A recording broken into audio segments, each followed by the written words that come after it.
और आज हम इस करंट अफेयर के सेशंस में शिक्षा नीति के बारे में जानेंगे, साथ में ही आपकी जनरल नॉलेज को बढ़ाने में भी हेल्प करेंगे। और ये एक बहुत ही महत्वपूर्ण टॉपिक होने जा रहा है। आप प्लीज़ अपनी कॉपी और पेन लेके बैठिएगा और मैं जो बात डिस्कस करूँ प्लीज़ उसको नोट करते हुए चलिएगा। अभी तक जो भी शिक्षा का फॉर्मेट चलता आ रहा है, अब बिल्कुल उससे हटकर कुछ नया फॉर्मेट आ चुका है जो आपकी जानकारी के लिए बहुत ज़्यादा महत्वपूर्ण है। तो चलिए स्टार्ट करते हैं। शिक्षा नीति। नई शिक्षा नीति। केंद्रीय कैबिनेट ने बुधवार को नई शिक्षा नीति प्रस्तुत कर दी है। विद्यार्थियों के लिए, अभिभावकों के लिए प्लस शिक्षकों के लिए, सभी के लिए इस नीति को जानना बहुत ज़्यादा ज़रूरी है। उच्च शिक्षा में ये बदलाव हुए हैं। इनके मैं कुछ प्रमुख पॉइंटों को आपको बता देता हूँ, फिर आगे वीडियो में इसकी विस्तृत जानकारी दे दूंगा। पहला पॉइंट है मल्टीपल एंट्री और एग्जिट का विकल्प। 5 वर्षीय कोर्स वालों को एमफिल में छूट। उच्च शिक्षा के लिए एक ही नियामक। इस नियामक में विधि और चिकित्सा अलग रहेगी। नेशनल रिसर्च फाउंडेशन की स्थापना होगी। शिक्षा में तकनीक को बढ़ावा दिया जाएगा। 8 क्षेत्रीय भाषाओं में ई कोर्सेज शुरू होंगे। विदेशी विश्वविद्यालय भी देश में अपने परिसर स्थापित कर सकेंगे। ठीक है, तो चलिए अब विस्तृत जानकारी लेते हैं टॉपिक की। स्कूली शिक्षा में क्या बदलाव हुए हैं, पहले तो हम ये देखते हैं। 3 से 6 साल तक के बच्चों के लिए अर्ली चाइल्डहुड केयर एवं एजुकेशन। अब ये क्या है? आपने देखा होगा कि आजकल प्री एजुकेशन का बड़ा ट्रेंड चल रहा है, मगर ये अभी तक शिक्षा नीति के तहत नहीं आता था। अब ये शिक्षा नीति के तहत आएगा। अब बच्चों को pre education like LKG UKG की शिक्षा को लेना ही होगा। ये उनके लिए अब अनिवार्य हो गया है। तो क्या अब बच्चों के लिए सरकारी स्कूल खोले जाएंगे प्री एजुकेशन के लिए? जी हाँ, मगर ये कार्य अब आंगनवाड़ी के तहत करवाया जाएगा। ठीक है, आंगनवाड़ी बहुत पहले से ही कार्यरत है, लेकिन इसी के अंतर्गत अब बच्चों को प्री एजुकेशन दी जाएगी। तो अब 5 साल तक की उम्र में बच्चा क्लास 2 तक ही पहुंच पाएगा, क्योंकि जब हम लोग की शिक्षा का टाइम था तो हम लोगों ने इस तरह की शिक्षा को लिया ही नहीं था। हमने तो सीधे क्लास 1 से एडमिशन लिया था। लेकिन अब बच्चों को UKG LKG ये प्री एजुकेशन, जितनी भी प्रीलिमिनरी एजुकेशन होती है, ये लेना अनिवार्य हो गया है। मैं आपको एक इम्पॉर्टेंट बात भी साथ में बता दूं कि अब HRD मिनिस्ट्री अब शिक्षा मंत्रालय हो गया है। ह्यूमन रिसोर्स डिपार्टमेंट अब शिक्षा मंत्रालय हो गया है और श्री रमेश पोखरियाल जी अब शिक्षा मंत्री कहलाएंगे। सेकेंड पॉइंट है NCERT द्वारा फाउंडेशन लिटरेसी एवं न्यूमेरेसी पर नेशनल मिशन शुरू। थर्ड पॉइंट है कक्षा 9 से 12 तक की पढ़ाई की रूपरेखा अब 5+3+3+4 के आधार पर होगी। इसका क्या मतलब हुआ? मैं आपको बता देता हूं कि पहले हमारी शिक्षा पद्धति 10+2 पद्धति के आधार पर होती थी, मगर अब ये चेंज होकर 5+3+3+4 के आधार पर हो गई है। इसका ये साफ मतलब है कि जब आप 5 साल की उम्र के होंगे तब आप क्लास 2 में पहुंचे होंगे। फिर जब आप 3 साल और पढ़ेंगे तो आप क्लास 5th में पहुंचेंगे। फिर जब आप 3 साल और पढ़ेंगे फिर आप क्लास 8th में पहुंचेंगे।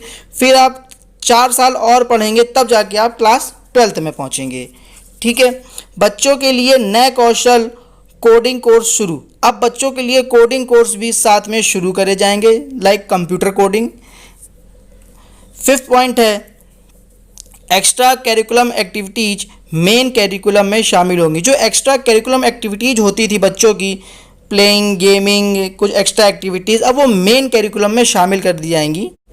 वोकेशनल कोर्स भी कक्षा 6 से ही शुरू हो जाएगा। इसका यह मतलब हुआ कि जब उसकी पढ़ाई समाप्त होगी तो वो कुछ ना कुछ कोई ऐसा टैलेंट अपने साथ में लेके निकलेगा जो आगे उसकी नौकरी के लिए बहुत सहायक होगा। अब चाहे वो कंप्यूटर कोडिंग हो, चाहे वो किसी प्रकार का इंजीनियरिंग का वर्क हो, चाहे वो किसी प्रकार का इलेक्ट्रॉनिक्स वर्क हो, चाहे वो कोई छोटा मोटा काम हो, मगर उसको इसके लिए अलग से ट्रेनिंग देना स्टार्ट किया जाएगा अब क्लास 6 से ही। समझ में आया? क्लास 6 से ही अब उसको कोई ऐसा प्रोग्राम सिखाया जाएगा जो उसको टेक्निकली टर्म में, फिजिकली टर्म में उसको कहीं ना कहीं एक बढ़िया कौशल मिलेगा। बोर्ड परीक्षा के तनाव को कम करने के लिए इसे 2 भाग में करवाया जाएगा। ये भी एक महत्वपूर्ण पॉइंट है कि बोर्ड परीक्षाओं को अब 2 भागों में करवाया जाएगा। रिपोर्ट कार्ड में लाइफ स्किल के भी होंगे नंबर। ये भी एक बहुत इंपॉर्टेंट पॉइंट है, रिपोर्ट कार्ड में लाइफ स्किल के भी नंबर होंगे। इसका क्या मतलब हुआ? रिपोर्ट कार्ड जो होगा, मतलब कि अब जो रिपोर्ट कार्ड बनेगा उसमें आपके जो नंबर्स आएंगे आपके एजुकेशन में वो तो होंगे ही होंगे, अब साथ में ही इसके सेल्फ असेसमेंट के नंबर जुड़ेंगे। मतलब कि आप खुद को अपने नंबर दोगे, आप खुद को जज करोगे कि आप किस काबिल हो, आप फिर उस प्रकार से अपने आप को नंबर दोगे जो आपके नंबरों के साथ ऐड होंगे। और इसी में एक पॉइंट और है, अब आपके दोस्त भी आपको नंबर देंगे। इससे आप कहीं ना कहीं, आपने पहले सुना होगा कि शिक्षा में दोस्त हमेशा दुश्मन की तरह ट्रीट होता है, मतलब कि जो टॉपर्स होते हैं उनका कोई दोस्त नहीं होता है। लेकिन अब ऐसा नहीं है, अब आपको अगर अपने दोस्तों से नंबर लेना है तो आपको कहीं ना कहीं व्यवहार कुशल भी होना पड़ेगा। इससे आप कहीं ना कहीं व्यवहारिक जीवन में भी आगे बढ़ेंगे। इसी में नेक्स्ट चेंज है कि प्रतियोगी प्रवेश परीक्षाओं में कुछ नए तरीके अपनाए जाएंगे। वो क्या क्या हैं? उच्च शिक्षा संस्थानों में प्रवेश के लिए होने वाली एनटीए द्वारा कॉमन एंट्रेंस एग्ज़ाम सीईई लागू किया जाएगा। कुछ चुनिंदा कोर्स को इससे अलग रखा जाएगा। एनटीए ये क्या है? एनटीए नेशनल टेस्टिंग एजेंसी है जो अब एक कॉमन एग्ज़ाम कराया करेगी। समझ में आपको कि एनटीए, अब जो पहले आपने सुना होगा कि UP triple SC, JE mains, ये सब अलग अलग परीक्षाएं हुआ करती थी, लेकिन अब ये पूरी तरीके से बंद कर दी जाएंगी। अब केवल एक एग्ज़ाम होगा, वो होगा एनटीए का, national testing agency. National testing agency ये एक कॉमन एग्ज़ाम होगा जो ग्रेजुएशन में एडमिशन लेने के लिए होगा।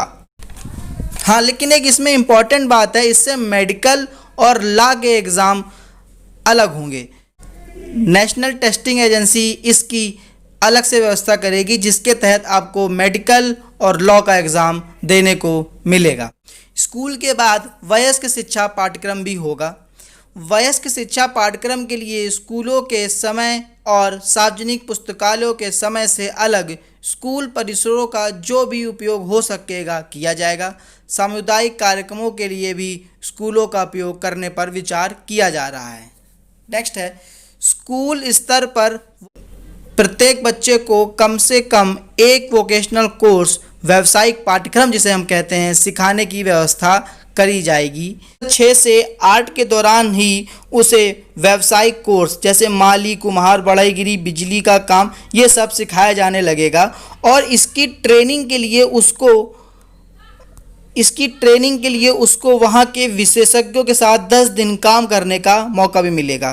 तो पढ़ाई के साथ साथ कुछ वो ऐसी भी चीज़ सीखेगा जो उसको आगे नौकरी पाने के लिए बहुत ही ज़रूरी होगा। अब यहीं पे मैं आपको कुछ इम्पॉर्टेंट पॉइंट बता देता हूं जो आपके लिए बहुत काम आने वाले हैं आगे। अब क्लास 9th से सब्जेक्ट चॉइस करना होगा आपको। पहले आप ऐसा कब करते थे? आप ऐसा पहले क्लास 11th 12th में करते थे, लेकिन अब आपको क्लास 9th से ही सब्जेक्ट चॉइस करना होगा। पहले आप क्लास 11th और 12th में स्ट्रीम चुनते थे, like science stream, math stream. अब क्लास 9th में ही ये चुनना होगा। लेकिन पहले और अब में ये अंतर है, जब आप पहले सब्जेक्ट सिलेक्शन करते थे तो आपके लिए ये कंपलसरी होता था कि आप साइंस स्ट्रीम ही ले रहे हैं या फिर बायो ले रहे हैं, तो उसी पे फोकस करके पढ़ना होता था। लेकिन नहीं, अब क्लास 9th में जब आप ये लेंगे तो आप पे ये जोर नहीं होगा कि आप साइंस स्ट्रीम ले रहे हैं। अब क्लास 9th में जब आप साइंस स्ट्रीम लेंगे तो आपके पास कुछ ऐसे ऑप्शंस होंगे, फ्लेक्सिबल ऑप्शन, जैसे कि जब आपने सपोज करिए साइंस ली, साइंस में आपने फिजिक्स ली, ज़रूरी नहीं कि आप केमिस्ट्री भी लें, साइंस में आपने फिजिक्स ले ली, अब आप साथ में उसके आर्ट्स भी पढ़ना चाहते हैं तो आप यहाँ पे वो भी ले सकते हैं। तो ये फ्लेक्सिबिलिटी यहाँ पे करी गई है। ज़रूरी नहीं है कि आप फिजिक्स ली तो आपको केमिस्ट्री भी पढ़नी है, नहीं। अगर आपने फिजिक्स ली है तो अब आप चाहो तो आर्ट्स भी ले सकते हो वहाँ पे, ठीक है। आर्ट्स हो गया, म्यूज़िक हो गया, डांस हो गया, जो भी लेना चाहो साथ में लेके आप उसकी तैयारी कर सकते हो। 10th में एग्ज़ाम में 3 प्रकार के नंबर दिए जाएंगे जो कि मैं आपको बता चुका हूँ। दिव्यांग बच्चों के लिए विभिन्न नए प्रावधान। इसमें क्या है? इसमें दिव्यांग बच्चों को प्राथमिक से उच्च शिक्षा तक नियमित स्कूली शिक्षा प्रक्रिया में पूरी तरह से भाग लेने में सक्षम बनाया जाएगा। अब दिव्यांग बच्चों को प्राइमरी से सीनियर एजुकेशन तक उनको सारी वो सुविधाएं दी जाएंगी जो उनको सक्षम बनाने के कार्य में आती हों। उनकी आवश्यकताओं के अनुसार उनको खेल, कला, करियर गतिविधियों में प्रोत्साहन के लिए जिला स्तर पर बाल भवन स्थापित करे जाएंगे। अब उनको प्रोत्साहित करने के लिए जिला स्तर पर बाल भवन भी बनाए जाएंगे दिव्यांग बच्चों के लिए। ठीक है। भारतीय सांकेतिक भाषा का विकास। भारतीय सांकेतिक भाषा इंडियन साइन लैंग्वेज जो होती है, जो इंडियन साइन लैंग्वेज होती है, उसको पूरे देश में मान्यकृत किया जाएगा और राष्ट्रीय और राज्य स्तर पर पाठ्यक्रम की सामग्री को बनाया जाएगा जिसका सुनने वाले छात्रों द्वारा उपयोग किया जाएगा। अगला है शिक्षा का माध्यम मातृभाषा होगा। जैसा कि मैं आपको पहले बता चुका हूं कि अब कक्षा 5 से कक्षा 8 तक सभी बच्चों को अपनी क्षेत्रीय भाषा का प्रयोग करवाया जाएगा। उनको वही पाठ्यक्रम उसी भाषा में दिया जाएगा जो उनकी क्षेत्रीय भाषा होगी। नियमित स्वास्थ्य जांच होगी। अब बच्चों की स्कूलों में नियमित स्वास्थ्य जांच हो सकेगी। अध्यापक शिक्षण में होगा बदलाव। शिक्षण कार्य करने के लिए न्यूनतम योग्यता 4 वर्षीय इंटीग्रेटेड बीएड डिग्री हो जाएगी। मतलब कि अब बीएड वगैरह आपको करना होगा तो उसके लिए 4 साल की इंटीग्रेटेड बीएड डिग्री आपको मिलेगी। एनसीटीआई द्वारा एनसीईआरटी के परामर्श से अध्यापक शिक्षण के लिए एक नया और व्यापक राष्ट्रीय कार्यक्रम ढांचा तैयार किया जाएगा। अब इसी संबंधित मैं आपको कुछ इंपॉर्टेंट पॉइंट बता देता हूं कि कक्षा 12 पास करने के बाद ग्रेजुएशन में कैसे जाएंगे। अब ग्रेजुएशन में 2 प्रकार के कोर्स होंगे, 3 साल व 4 साल। ठीक है। कक्षा 12 पास करने के बाद ही आपको ये डिसाइड करना होगा कि आपको ग्रेजुएशन अभी नौकरी के लिए करना है या फिर ग्रेजुएशन आपको रिसर्च के लिए करना है। अगर आप ग्रेजुएशन के बाद नौकरी करना चाहते हैं तो आप 3 साल का डिग्री प्रोग्राम लेंगे। अगर आप ग्रेजुएशन के बाद रिसर्च करना चाहते हैं तो आप 4 साल का प्रोग्राम लेंगे।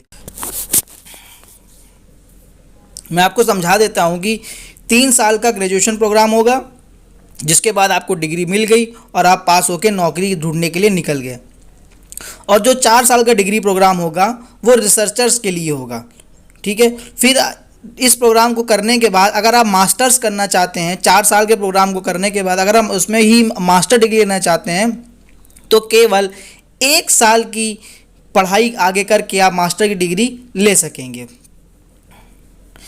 बीएड कॉलेज से संबंधित मैं आपको बता देता हूं कि अब बीएड कॉलेज पूरी तरीके से बंद हो जाएंगे। ग्रेजुएशन कॉलेज में ही बीएड की डिग्री आपको प्राप्त कराई जाएगी। समझे। जो बीएड के कॉलेज होंगे वो पूरी तरह बंद कर दिए जाएंगे।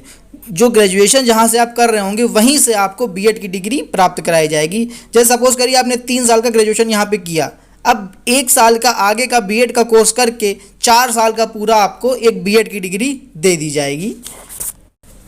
अभी इसी के पहले एक लाइन यूज़ हुई थी, मल्टीपल एंट्री और एग्जिट पॉइंट। ये क्या चीज़ है? बहुत ही इंपॉर्टेंट चीज़ है, ध्यान सुनिएगा। ग्रेजुएशन में अगर आप 1 साल की आपने सपोज करिए पढ़ाई करी, जैसे 3 साल का ग्रेजुएशन होता है, आपने 1 साल की पढ़ाई करी और किसी कारणवश आपको वो ग्रेजुएशन छोड़ना पड़ गया 1 साल बाद, तो यहाँ पे अब आप ये नहीं कहलाएगा कि आपने पढ़ाई छोड़ दी, नहीं, अब आपको 1 साल का सर्टिफिकेट दे दिया जाएगा। ठीक है। अब आप मानिए कि आप 2 साल 3 साल 5 साल बाद वापस पढ़ाई करने उसी कोर्स में आपने फिर से आए, अब आपको दोबारा वहीं से ही आपको एडमिशन मिल जाएगा। अब आप सीधे 2nd ईयर में प्रवेश लेंगे और सपोज करिए आपने 1 साल फिर पढ़ाई करी और फिर किसी कारणवश आपको पढ़ाई छोड़नी पड़ गई, तो अब आपको 2 साल का डिप्लोमा सर्टिफिकेट मिल जाएगा। अब 2 साल का डिप्लोमा सर्टिफिकेट मिलने के बाद सपोज करिए आप चले गए छोड़ के, अब आप फिर किसी वर्ष वापस आए और आपने 3rd ईयर की पढ़ाई स्टार्ट करी और अब 1 साल पढ़ने के बाद आपको पूरा 3 साल का डिग्री प्रोग्राम दे दिया जाएगा और जो आपकी स्कोरिंग होगी वो आपके 1st year 2nd year 3rd year के ही हिसाब से आपको मार्किंग दी जाएगी। ये सारा रिकॉर्ड उनके पास तैयार रहेगा। कुछ और इम्पोर्टेंट तथ्य आपको बता देता हूँ। सरकारी और प्राइवेट स्कूल अब एक ही तरह का सिलेबस होगा, जो इनके पढ़ाई का स्टैंडर्ड होगा वो बिल्कुल एक जैसा होगा। नेक्स्ट इंपॉर्टेंट पॉइंट है जीडीपी का 6% खर्च अब शिक्षा पे किया जाएगा। नेक्स्ट पॉइंट है सारी सेंट्रल यूनिवर्सिटी की जो एजुकेशन का स्टैंडर्ड होगा वो एक ही जैसा होगा। ऐसा नहीं है कि दिल्ली का स्टैंडर्ड अलग हो और यूपी का स्टैंडर्ड लेवल ऑफ एजुकेशन का अलग हो, बिल्कुल सेम टू सेम रहेगा। ठीक है, तो ये थी पूरा शिक्षा नीति पे कुछ महत्वपूर्ण तथ्य मैंने आज आपके सामने रखे हैं जो आपके लिए आगे आपकी जनरल अवेयरनेस के लिए बहुत ज़्यादा ज़रूरी हैं। तो कृपया सब इन्हीं पॉइंट्स को नोट कर लीजिएगा। तो इसी तरह की जानकारी के लिए आप हमारे साथ जुड़े रहिए। मिलते हैं नेक्स्ट लेक्चर में। Thank you.